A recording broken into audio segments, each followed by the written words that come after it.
The confidence interval, it represents the accuracy or precision of an estimate. So let's suppose that you have estimated a mean, in this case for our problem, of 8.2, and then you're asking, okay, you want to construct a 90% confidence interval. So you want to know two values, a lower value and an upper value that will include the mean, that we can be 90% sure this is correct. So when we finish the problem, you're going to see that on a confidence level of 90%, your confidence interval is going to be between 7.94 and 8.46. So if we provide, someone says, can you give me a confidence interval? So if I get any value between this, between let's say dollars, $7.94 and $8.46, it's okay. We're 90% confident. We're 90% is a 90% probability of containing the population mean or representing the population mean. If you look at other values, for example, 98%, one thing that you have to also remember is the higher your percentage goes when you're asked to construct a confidence interval, the higher you use your confidence level, the more confident you are on your result. The lower confidence level, the lower you're going to be confident on your interval. And actually, the lower confidence level that you use, it's gonna make these values more far apart and therefore less confident, because if you're very far from the mean, you're not very confident that the mean is correct, was truly calculated. However, if you make the confidence level higher, then you would be closer to your mean, and therefore you would be more confident that your confidence interval or your levels are correct. What is this? Why am I showing this table? Well, the good thing is that we are provided a little cheat sheet with the most common confidence levels that are offered to you. So most of the questions are going to be asking either for a 90% confidence interval, um, or a 98% confidence interval. A 95 is very common. The most common really are the 90, the 95, and the 98. We use is always a two-sided table.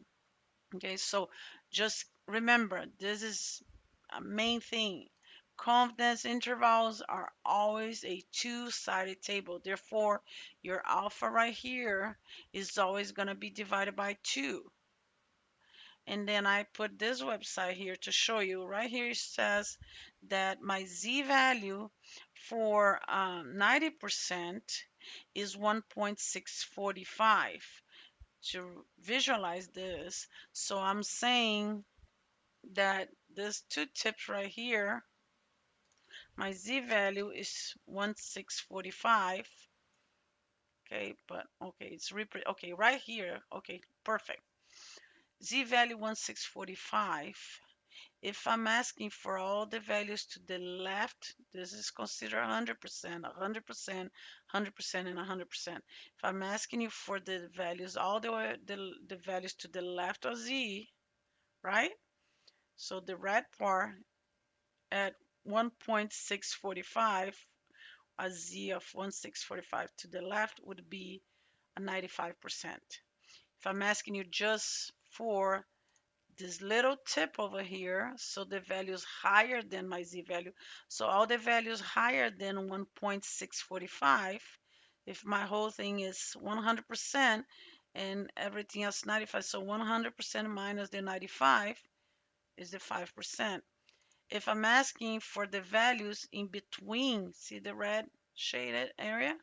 In between 1.645 for both, all this area right here, So you're gonna deduct this little portion right here, 5%, and this little portion right here, 5%, which adds 10%, is gonna be 90%. So this area is gonna be 90%. And then lastly, for the one that we want, I'm asking you a 90% confidence interval. So what is left? Well, 90%, 100 minus 90% is 10, and then divided by my two tails, that's 5% each. Back here to your problem right here. So we have a 90% confidence interval. So you're going to do 1 minus 90%, and you're going to get 10. Again, we just address. We have a two tails, so I divided that 10%.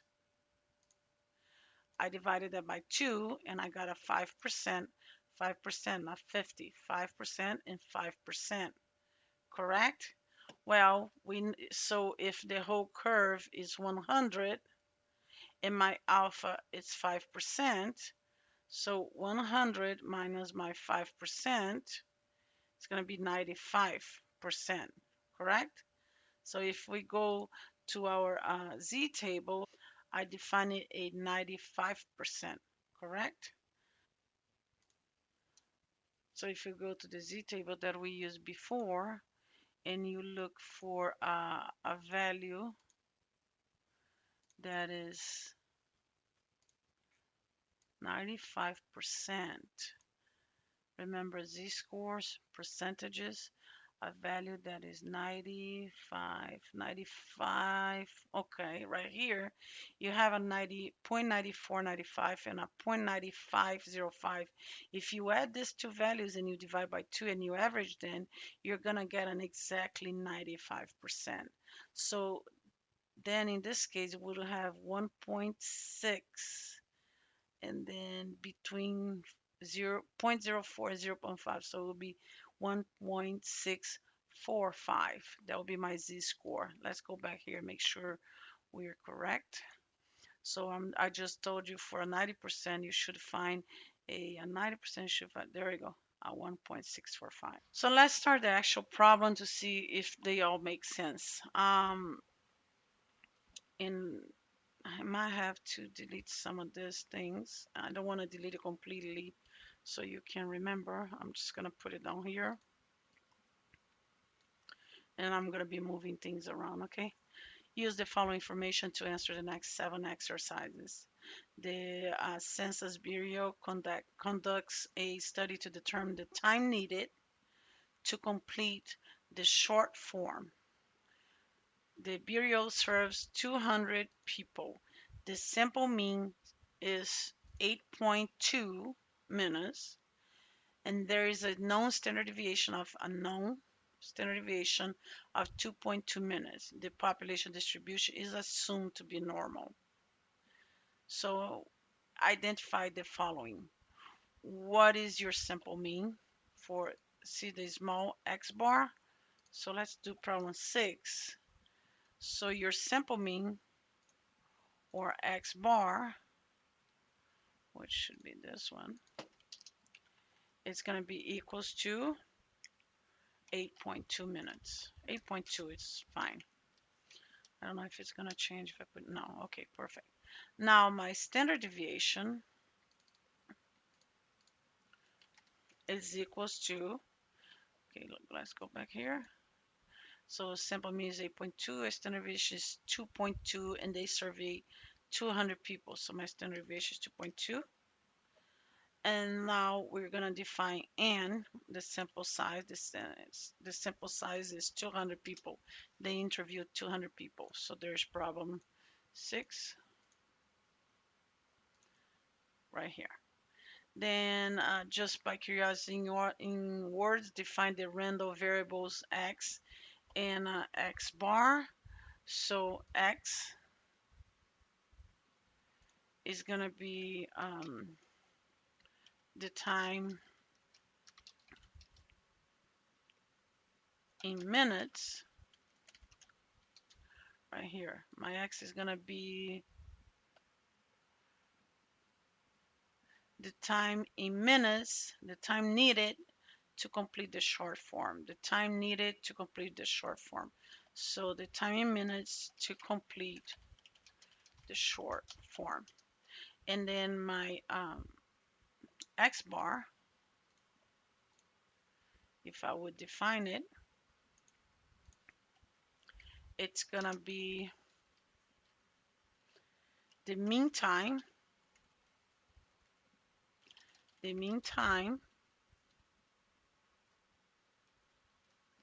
they take to complete the short form.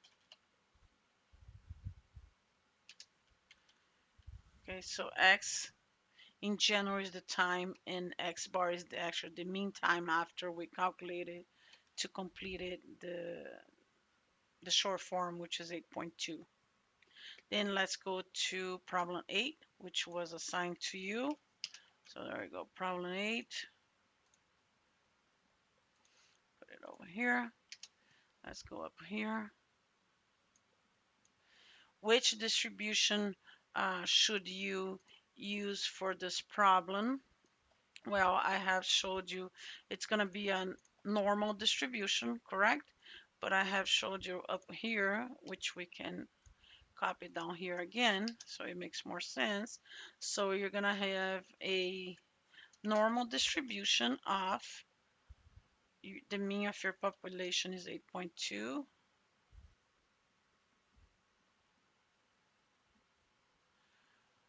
And then you're thinking, oh, hold on a second, why 8.2? This is different because you do remember that we must assume that the mean is equals to the mean of our sample, correct? And we must assume that the standard deviation is equals close to standard deviation of the sample. So right here again, my normal distribution is going to be my mean, which is this sample is over here, 8.2. Your standard deviation is 2.2 divided by the square root of n, so the square root of my sample size. So this is how you would define your distribution to be. If you want to even be more precise, you could put the distribution of the simple means is approximate the normal distribution of 8.2, the mean of the population divided by the standard deviation of the population divided by the square root of the sample. That's problem 8. It would be done. And then now problem 9, which is the longer, but I'm going to show you so you can answer the rest. Construct a 90% confidence interval. Right there, we know we have Z, a 90%. So problem 9, which is asking for a 90%. Should I put here, this is for problem 7, maybe? Okay. So problem 9, you have a 90%, so you know your Z value you're going to be working with it is at 1.645 right there. Okay. For the population mean time to complete the forms, state the confidence interval, sketch the graph, and calculate the error bound. And that's when we're going to be getting all these formulas over here. Error bound margin, which is over here, which I have changed the symbols. They're incorrect, and I have added here. The error bound margin is actually going to be your z-score times your standard deviation divided by the square root of n. So the z-score times the standard deviation divided by the square root of n. So if we put this formula over here for you to remember, put it over here, all right? So let's define the EBM, the error bound margin, which is going to be, again, equals 1, the z-score that I was giving to you, times the standard deviation right here, divided by the square root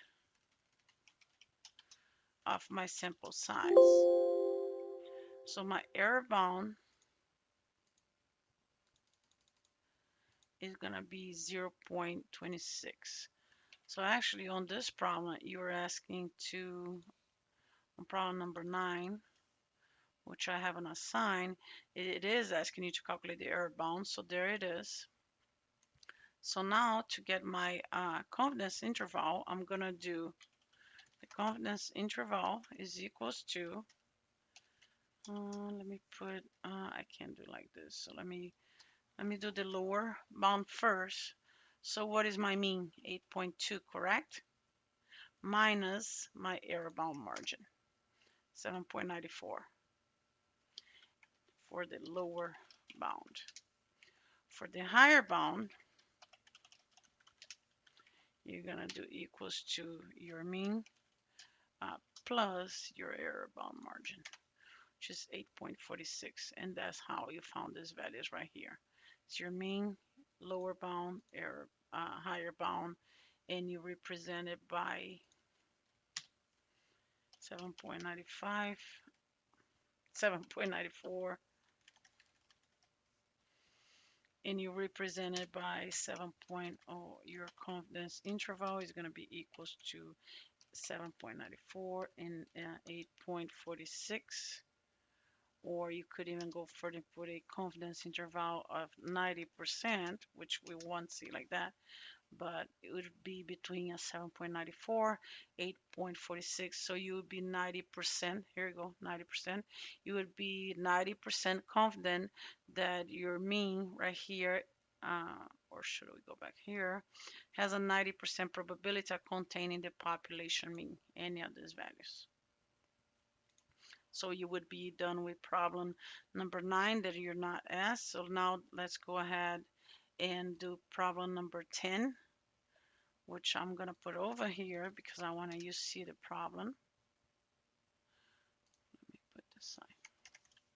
Problem 10. If the census wants to increase its level of confidence and keep the error bound the same, and increase the confidence level right here by taking another survey, what change should it make? Well, if you remember, when we, in order to raise your confidence interval,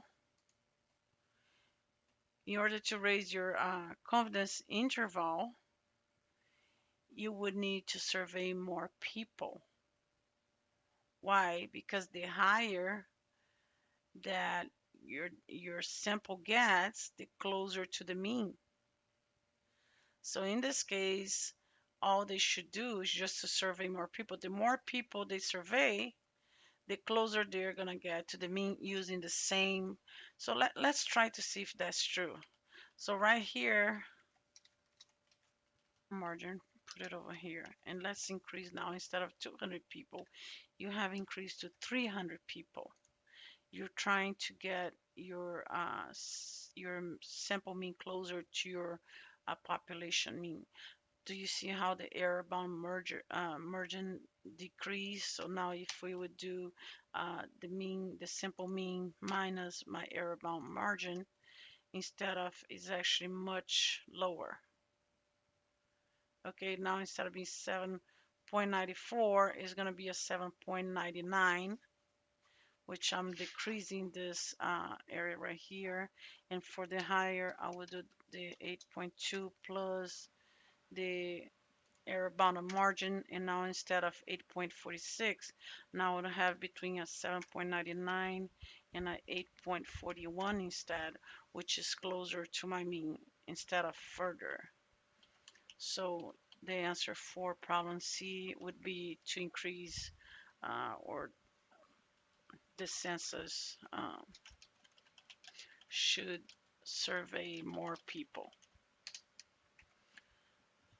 I'm gonna skip problem 11. which you right here. Okay, let's just by curiosity look at it.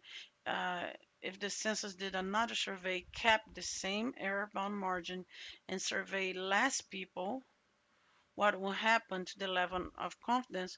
Well, if you the level of confidence would decrease because by decreasing the sample, you're getting further and further from the mean. Remember, when you increase a sample, just like this CLT, you get closer to the mean, to the middle. When you decrease your sample, it's actually getting further from your mean. So what will happen? Well, your level of confidence will decrease as well. And then now for problem, I'm going to delete this.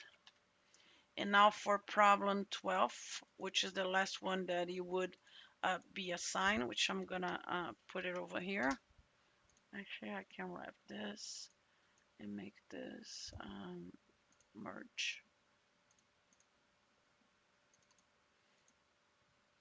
And then we're gonna, not this one, right?